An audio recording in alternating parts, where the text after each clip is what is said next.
तदिदं ग्राहयामास सुतमात्मवतां वरम सर्ववेदेतिहासानां सारम सारम समुद्धृतम। व्यासदेव ने समस्त वैदिक शास्त्रों तथा ब्रह्मांड के इतिहासों का सार निकालकर इसे अपने पुत्र को प्रदान किया, जो स्वरूप सिद्धों में अत्यंत सम्माननीय है। तद इदम ग्राहयाम आस सुतम आत्मवताम वरम सर्ववेद इतिहासानां सारम सारम समुद्धृतम।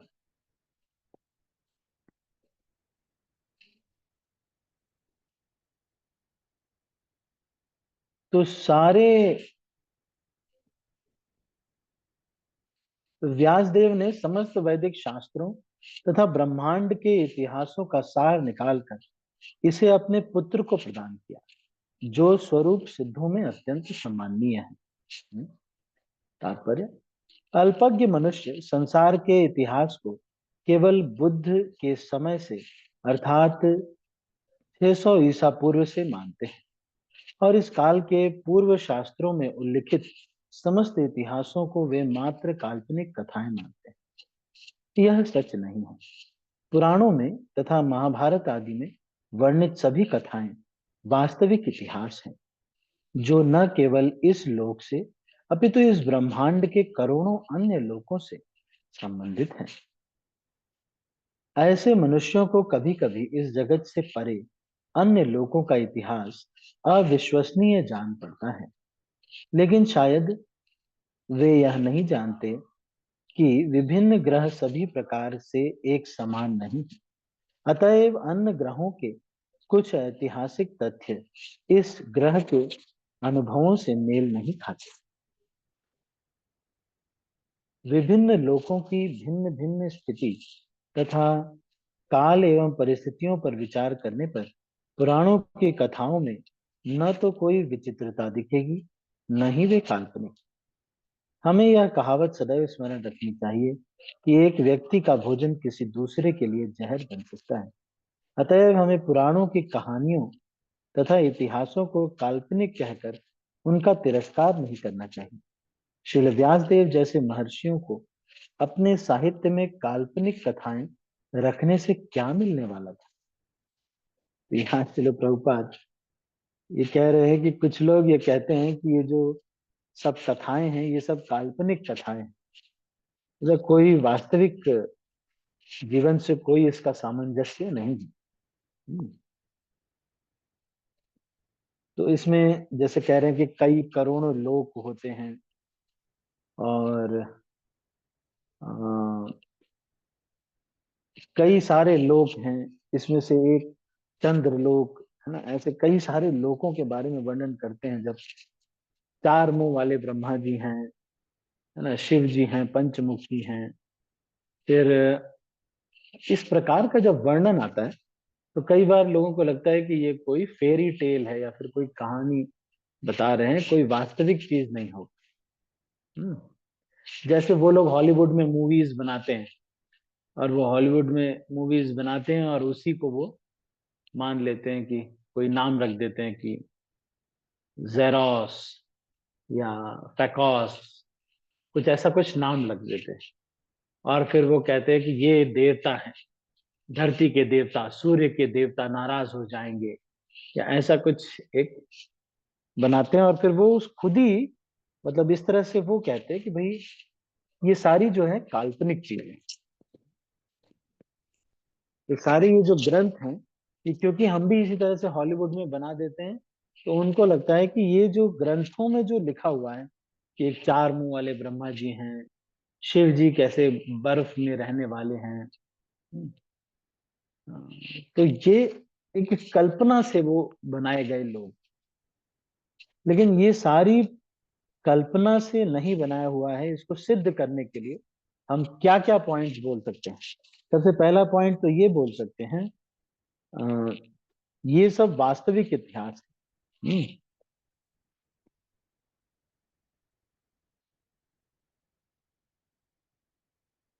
क्योंकि इन लोगों को ये समझ में इसलिए नहीं आता है क्योंकि इन लोगों ने वो देखा नहीं है कि किस प्रकार से सारा कुछ हो सकता है। तो फिर कह रहे हैं कि व्यासदेव जैसे महर्षियों को अपने साहित्य में काल्पनिक कथाएं रखने से क्या मिलने वाला है। ये कि कह रहे हैं कि अगर मान लो व्यासदेव कुछ लिखे भी कल्पना से, तो कोई मूवी तो बना नहीं रहे कि पैसे मिलेंगे, और व्यासदेव को कोई कमी तो थी नहीं। जो इतना शक्तिशाली है, सारा वेद लिखा हुआ, वेदों को पढ़ के वेदों से ही लोग कुछ सुख सुविधा प्राप्त करने के लिए मंत्रोच्चार इत्यादि और कर्मकांड इत्यादि करते हैं। जिसने वेद लिखे हैं, वेदों को लिपिबद्ध किया है, उसको कहाँ आवश्यकता पड़ेगी कुछ किसी वस्तु की, ना। तो इसीलिए व्यासदेव जो हैं वो इसमें कोई काल्पनिक कथाएं नहीं लिख रहे हैं, सच ही लिख रहे हैं, क्योंकि कल्पनाएं तो वो लिखेगा जिसको कोई फायदा चाहिए होगा। हम्म? श्रीमद् भागवतम में विभिन्न लोकों के इतिहासों से चुने हुए ऐतिहासिक तथ्यों का चित्रण किया गया है। इसीलिए समस्त आध्यात्मवादी इसे महापुराण के रूप में स्वीकार करते हैं। इन इतिहासों की विशिष्टता यह है कि ये सब विभिन्न कलाओं तथा परिवेशों में श्री भगवान की लीलाओं से संबंधित हैं। श्रील सुखदेव गोस्वामी स्वरूप सिद्ध व्यक्तियों में सर्वोपरि हैं और उन्होंने अपने पिता श्रील व्यासदेव से इस विषय को ग्रहण किया। श्रील व्यासदेव परम विद्वान हैं। उन्होंने श्रीमद् भागवतम की विषय वस्तु को अत्यंत महत्वपूर्ण समझकर सर्वप्रथम अपने महान पुत्र सुखदेव गोस्वामी को प्रदान किया। इसकी तुलना दूध के मक्खन से की गई है। वैदिक शास्त्र मानो ज्ञान के क्षीर सागर के समान है।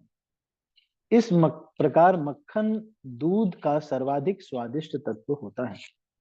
जिस प्रकार उसी प्रकार यह श्रीमद् भागवत भी है, क्योंकि इसमें श्री भगवान तथा उनके भक्तों के कार्यकलापों के अत्यंत सुस्वादु उपदेशात्मक तथा प्रामाणिक विवरण मिलते हैं। किंतु यदि नास्तिकों तथा व्यवसायी वाचकों से श्रीमद् भागवतम सुना जाए, जो जन सामान्य के लिए श्रीमद् भागवतम का व्यापार करते हैं, तो उससे कोई लाभ नहीं होता। श्रील सुखदेव गोस्वामी को श्रीमद् भागवतम इसलिए प्रदान किया गया था क्योंकि उन्हें श्रीमद् भागवतम का व्यवसाय नहीं करना था। उन्हें इस व्यापार से परिवार का भरण पोषण नहीं करना था।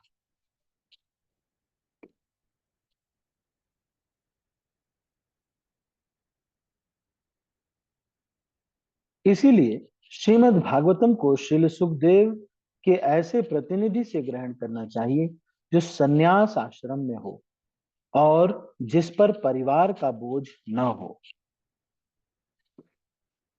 तो जब किसी के परिवार होता है, विवाह पत्नी होती है, तो फिर उसका निर्वाह तो करना ही पड़ेगा। तो ऐसे लोगों को फिर श्रीमद् भागवतम बोलना नहीं चाहिए। फिर जो गृहस्थ आश्रम में है वो क्या कर सकते हैं, फिर उनको इसमें कठिनाई होगी, क्योंकि फिर जैसे बच्चे हैं उनको इच्छा होगी। जैसे अभी कुछ दिन पहले थोड़ा चला था कि एक माता जी हैं, वो कथा करती हैं और फिर उनका खर्च वर्च के लिए वो बहुत सारे पैसे लेती हैं, तो भागवत करने की, क्योंकि भागवत करने के लिए पैसे लेती है और वो कहती है कि भाई मेरे भी खर्च वर्च हैं। तो लेकिन अब उससे वो बहुत महंगी महंगी चीजें रखते हैं और बहुत जो आवश्यकता के अनुसार जो है वो। तो अब इतना आइडियल तो हम नहीं कह सकते, बहुत सारे ऐसे गृहस्थ भी लोग हैं जो कि श्रीमद् भागवतम बोल रहे हैं और बहुत अच्छा बोलते हैं और उनसे बहुत सारे लोगों को प्रेरणा भी मिल रही है। तो इसमें हम इतना ज्यादा, ये तो इसमें शिल प्रभुपाद जी हैं, वो हार्ड बोल रहे हैं कि जो सन्यास आश्रम में हो उसी से ही श्रीमद् भागवतम सुनना चाहिए और जिस पर परिवार का बोझ ना हो केवल वो ही श्रीमद् भागवतम को बोले। लेकिन ऐसा आजकल के सिनेरियो में इतने सारे स्पीकर्स ऐसे कहाँ मिलेंगे। और दूसरी चीज, जिसको भाई वो पहले उतना पढ़ा हुआ होना चाहिए, उतना शास्त्र जानना भी तो चाहिए। इसलिए इसको बहुत ज्यादा हम लकीर के फकीर तो नहीं बन सकते। पर ये बात सच है कि जो जो भाई परिवार चलाने का उसके ऊपर बर्डन है, तो कल को बच्चे को अगर ज्यादा पैसे होंगे, ज्यादा अच्छे से सुख सुविधा, तो पत्नी अच्छी साड़ी पहनेगी। अच्छी साड़ी तो पत्नी को पहननी ही चाहिए, कोई प्रॉब्लम नहीं, क्योंकि स्त्री को साज सज्जा उनका एक अभिन्न अंग है, कोई प्रॉब्लम नहीं। लेकिन फिर संन्यास आश्रम में अगर हैं, तब तो जो मिल जाए उसमें चल जाए अपना। लेकिन अब जब अच्छी साड़ी खरीदनी है तो भाई फिर ज्यादा पैसे चाहिए। आप समझ रहे हैं? या फिर जैसे बच्चे हैं, तो बच्चे भाई स्कूल में जा रहे हैं, कॉलेजेस में जा रहे हैं, वहां देख रहे हैं कि मेरे सारे मित्र जो है हायाबुसा गाड़ी से टहल घूम रहे हैं, सब कार से आ रहे हैं। तो अब ये जो गृहस्थ आश्रम में है, भागवत के या इससे ही जीवन निर्वाह कर रहे हैं, उनके लिए भी, फिर बच्चों के लिए भी भाई अच्छी गाड़ी चाहिए होगी। बच्चे कहेंगे तो हम मना नहीं कर पाएंगे। हम्म, क्योंकि आपके लिए तो कोई जो यजमान होंगे वो भेज देंगे गाड़ी। इसलिए जो है ये जो जिनके ऊपर परिवार का बर्डन है, उनको फिर भागवत बोलने में थोड़ा ठीक नहीं रहता, क्योंकि फिर उनको परिवार का बोझ होता है, उसमें बहुत सारी चीजें रहती हैं। अ, भाई जैसे जो शादी में गए, मान लीजिए आपको 500 रुपए दे के आना है, लेकिन अब आपको प्रेस्टीज का भी एक इशू रहता है कि लोग हमें जाने कि हम बड़े व्यक्ति हैं, तो वहां पे आप 10,000 दे के आए। लेकिन वो तो दान की लक्ष्मी से इस तरह का निर्वाह नहीं किया जा सकता। इसलिए यहाँ पर कह रहे हैं कि श्रीमद् भागवतम को श्रील सुखदेव के ऐसे प्रतिनिधि से ग्रहण करना चाहिए जो सन्यास आश्रम में हो और जिस पर परिवार का बोझ न हो। दूध सचमुच उत्तम एवं पोषक होता है, किंतु जब कोई सर्प मुंह से इसका स्पर्श कर देता है, तब यह पोषक नहीं रह जाता, उल्टे यह मृत्यु का कारण बन जाता है। इसी प्रकार जो मनुष्य दृढ़ता से वैष्णव परंपरा में नहीं लगे, तो अब इतना शुद्ध व्यक्ति मिलना ही बहुत मुश्किल। तो उन्हें न तो श्रीमद् भागवतम का व्यापार करना चाहिए और न अनेकानेक श्रोताओं की आध्यात्मिक मृत्यु का कारण बनना चाहिए। श्रीमद् भगवत गीता में श्री भगवान कहते हैं कि समस्त वेदों का उद्देश्य उन्हें भगवान श्री कृष्ण को जानना है, और श्रीमद् भागवतम तो संचित ज्ञान रूपी साक्षात श्री कृष्ण है। अतः यह समस्त वेदों का सार है, और इसमें श्री कृष्ण से संबंधित समस्त कालों के ऐतिहासिक तथ्यों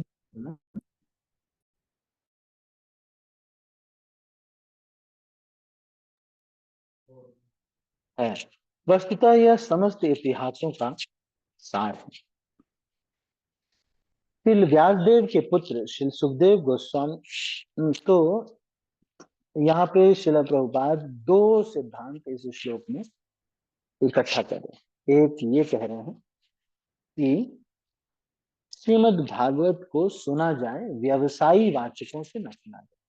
तो जो लक्ष्मी लेकर के कुछ पैसे लेकर के श्रीमद् भागवत का पाठ करते हैं, और ये नाटक करते हैं, कुछ मतलब ऐसे भी कहते हैं कि भाई जो बजाने वाले हैं उनको देना है, ये देना है, उनको देना है, और उनको देते हैं 1-2 हजार रुपए एक दिन का देते हैं।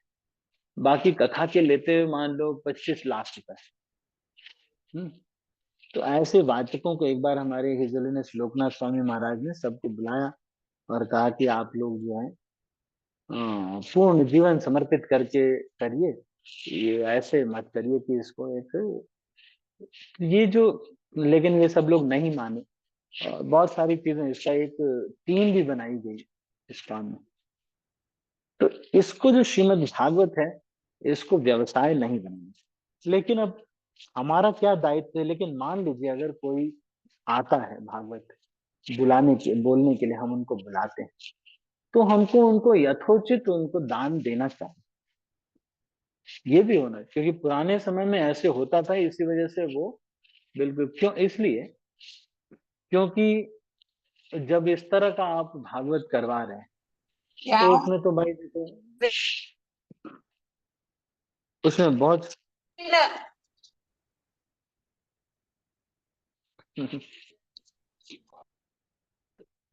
अनीता कमल माता जी, आपका बार बार अनम्यूट हो रहा है।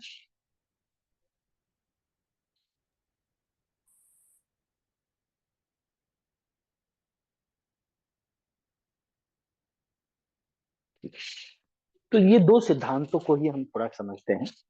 एक तो ये कि क्या श्रीमद् भागवत इत्यादि ग्रंथों की जो कहानियां हैं, ये काल्पनिक कहानियां हैं।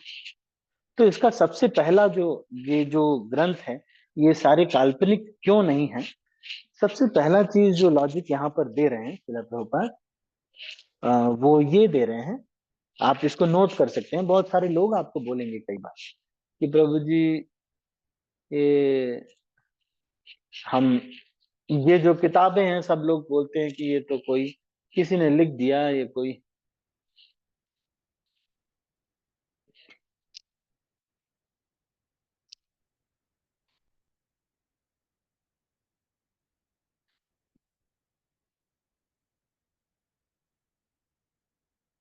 तो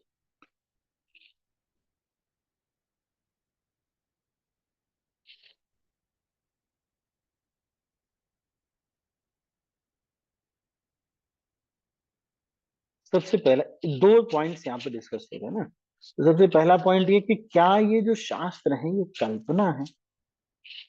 तो आप एक तो लॉजिक सबसे पहले इन्होंने दिया कि जो ऋषि महात्मा है इनका कोई स्वार्थ नहीं था, तो ये अपनी कल्पनाएं क्यों करके डालेंगे? ये कल्पनाएं तो वो डालेगा जिसको ऑडियंस को इंटरटेन करना हो। लेकिन व्यासदेव को तो कोई पैसे मिल नहीं रहे, ना ही कुछ मिल रहा है। तो ऋषिज आर सेल्फलेस, है ना? ये सेल्फलेस लोग हैं, इनको कुछ दिख नहीं रहा है इनके, तो इसलिए इनका कुछ काल्पनिक लिखना एक संदिग्ध है। कहीं भी इन्होंने काल्पनिक लिखा नहीं। दूसरा चीज, जो ये शास्त्र है ये अपौरुषेय है। तीसरा चीज, ये जो शास्त्र है ये अपौरुषेय का मतलब ये सामान्य व्यक्ति द्वारा नहीं लिखे गए हैं, ये भगवान की ही वाणी। तीसरा चीज, ये गुरु परंपरा में आ रही है। चौथा चीज, आज के समय की बहुत सारी चीजें इसमें क्या है, आज के समय की बहुत सारी चीजें इसमें सत्य हो रही। जैसे भविष्य पुराण इत्यादि में सब चीजें जो है सत्य सत्य आज के समय में प्रतीत होती हैं। हमारे जीवन के बारे में भी, चाइल्ड बर्थ के बारे में, वास्तु शास्त्र, आयुर्वेद, योग, कितनी सारी चीजें जो है सच ही हैं। शास्त्रों में जो मिल रही हैं वो सच है। तो आज के समय पे भी वो सब सत्य है। अब वो ही इतने शुद्ध हैं कि इसको पढ़ के बहुत सारे लोग शुद्ध हो रहे हैं। जैसे आप देखेंगे इस्कॉन में इतने सारे लोग आते हैं, सब लोग बाद में फिर इतने शुद्ध हो जाते हैं, इतने शुद्ध हो जाते हैं कि 16 माला का जप करने लगते हैं, 4 नियमों का पालन करने लगते हैं, मांस खाना बंद कर देते हैं। तो इतना हृदय परिवर्तन उनके अंदर आ जाता है। तो आज के समय पे भी ये जो ग्रंथ है, ये सब हमको शुद्धिकरण हो रहा है। तो ये सिर्फ कल्पना नहीं। और अभी भी हम देख रहे हैं, टुडे फोर्थ वाला मैंने बताया कि आज भी हम देख रहे हैं कि वो सारी चीजें जो ग्रंथों में लिखे हैं वो विद्यमान है। जैसे कि रामायण में लिखा हुआ है कि राम जी ने एक सेतु बनाया। तो अभी हम गए थे जहाँ पर ये स्थान है, तो धनुष कोटि वहां पर, तो वहां पर हम गए थे, तो हमने देखा कि सच में वहां पर एंडिंग पॉइंट है जहां पर, तो भगवान राम ने वहां पर एक ब्रिज बनाया था। और नासा इत्यादि की जो रिपोर्ट्स हैं, उससे भी पता चलता है कि पहले से यहाँ पे राम सेतु था। तो शास्त्रों में जो मिलता है वो फिर यहाँ सामान्य जीवन में भी होता हुआ दिखता है।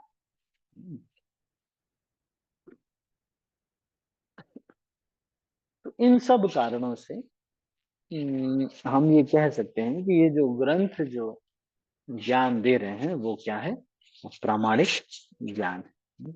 ये कल्पना नहीं। हाँ, क्योंकि ये अगर कल्पना होता तो क्या इतना हृदय शुद्ध होता उससे, या फिर क्या अगर ये कल्पना होता तो ये सारे ऋषि महात्मा इसको क्यों लिखते।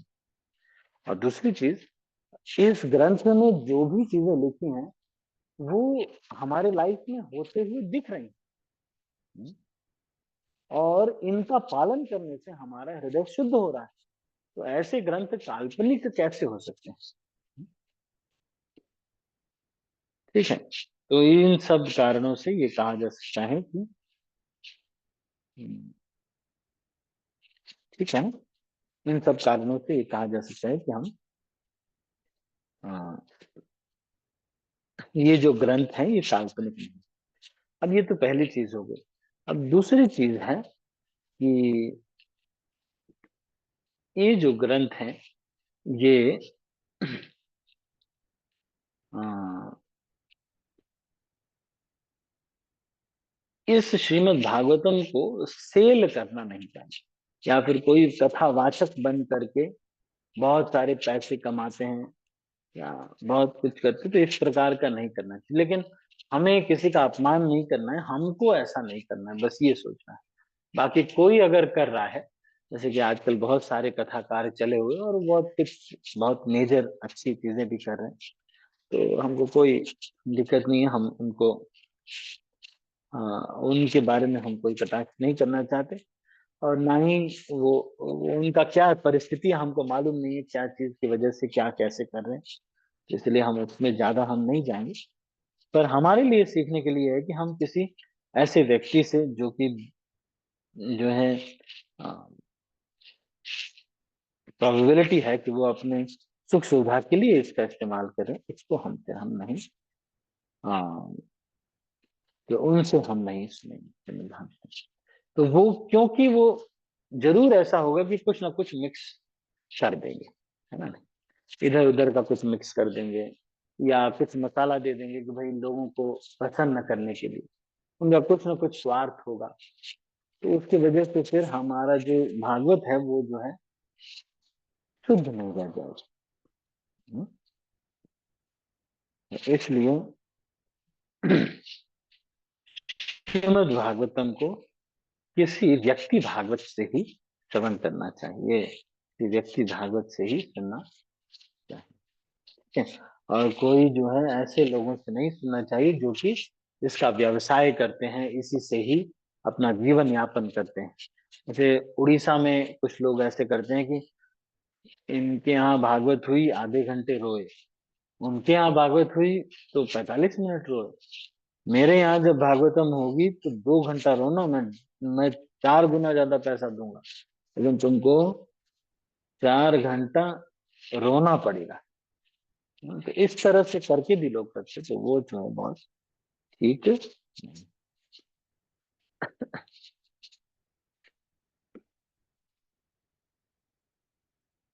तो श्री प्रभुपाद यहाँ पे एक बहुत मेजर स्टेटमेंट भी कह रहे हैं कि केवल श्रीमद् भागवतम किसी सन्यासियों से और ऐसे व्यक्ति सुनना चाहिए जो गृहस्थ आश्रम में, या फिर जो जिनके पति पत्नी बच्चे का निर्वाह करने का जिम्मेदारी उनका ना हो। ऐसे नहीं तो फिर वो फिर इसको व्यवसाय बना करके उसी से अपना निर्वाह करने लगे।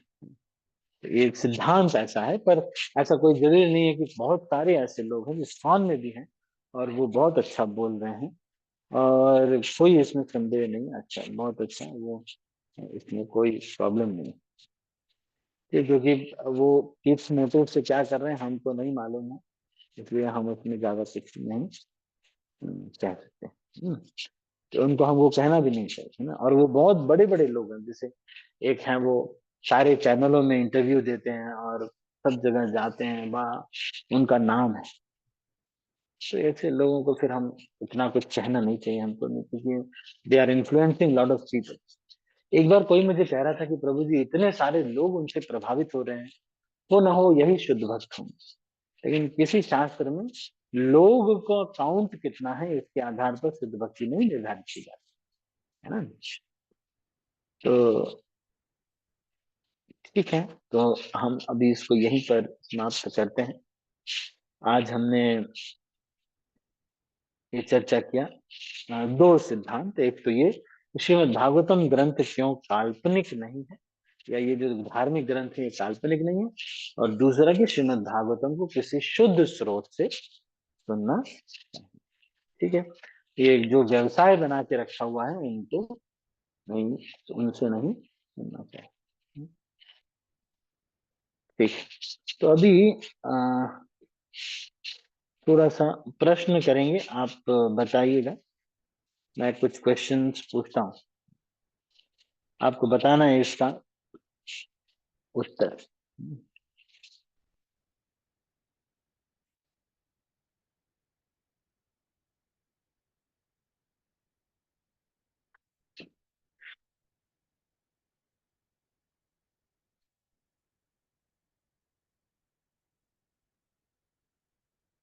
अच्छा, एक कारण कोई बता सकते हैं, एक कारण जिस वजह से ये कहा जा सकता है कि ये जो धार्मिक ग्रंथ है ये काल्पनिक नहीं, सिर्फ एक कारण कोई बता सकते हैं आप? धार्मिक ग्रंथ काल्पनिक नहीं है, कोई बताएगा एक कारण, कैसे प्रूव करे? सुशीला माता। हरे कृष्ण प्रभु जी, दंडवत प्रणाम। प्रभु जी, क्योंकि प्रणाम। जो लिखे उनका कोई स्वार्थ नहीं था, उन्होंने भी निस्वार्थ होकर लिखे और वो महान पुरुष थे। हाँ, व्यास तो देव जी वो को भगवान स्वार्थ, का ही अवतार बोला जाता है। हाँ व्यासदेव भी भगवान का ही अवतार है। Very good. मनोज प्रभु। हरे कृष्ण प्रभु जी। हरे कृष्णा। जो ग्रंथ है श्रीमद् भागवतम, ये अपौरुषेय है। इसको हाँ, हाँ आप,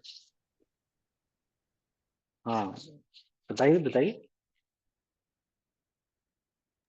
प्रभु जी, ये अपौरुषेय है। और जो भी चीज वर्णन किया गया है भविष्य पुराण में या श्रीमद् भागवतम में, कलयुग के बारे में जो वर्णन किया गया था, वो अभी सब कुछ हाँ। साक्षात हो रहा है। तो इसका मतलब कि उस समय महर्षि व्यास जी ने जो लिखा था वो आज सब कुछ सही सही जा रहा था। इसलिए हम लोग बोल रहे कि जितना जो चीज लिखा हुआ है वो काल्पनिक नहीं है, वो परम सत्य है। हम्म, सही है। ठीक है, तो ये मैंने बताया, ये चार पांच चीजें मैंने आपको बताई।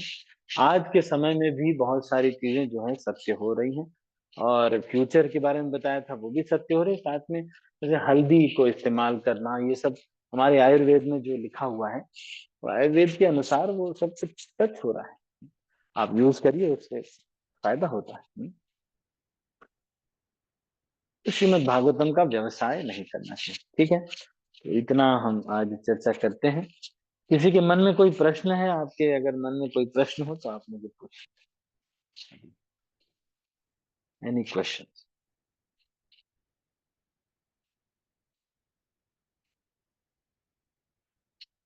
एनी क्वेश्चन और कमेंट्स? ठीक है, तो अभी हम इसको यहीं पर समाप्त करेंगे। अच्छा, होमवर्क देना था। ओके, हाँ तो ये होमवर्क है 1.3.43। ठीक है, ये वाला श्लोक होमवर्क है। 43वां श्लोक। कृष्णे स्वधाम उपगते धर्म ज्ञानादि सह कलो नष्ट दिशा में पुराण को अघनोदितः। कृष्णे स्वधाम उपगते धर्म ज्ञानादि सह कलो नष्ट दिशा में पुराण को अघनोदितः।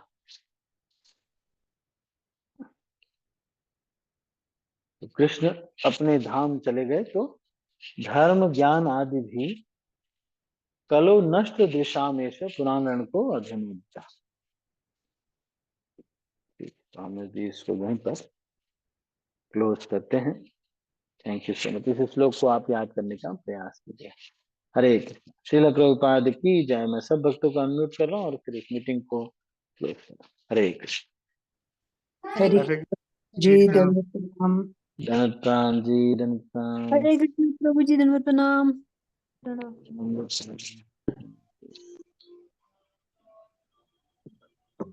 हरे कृष्ण प्रभु जी, सभी को दंडवत प्रणाम।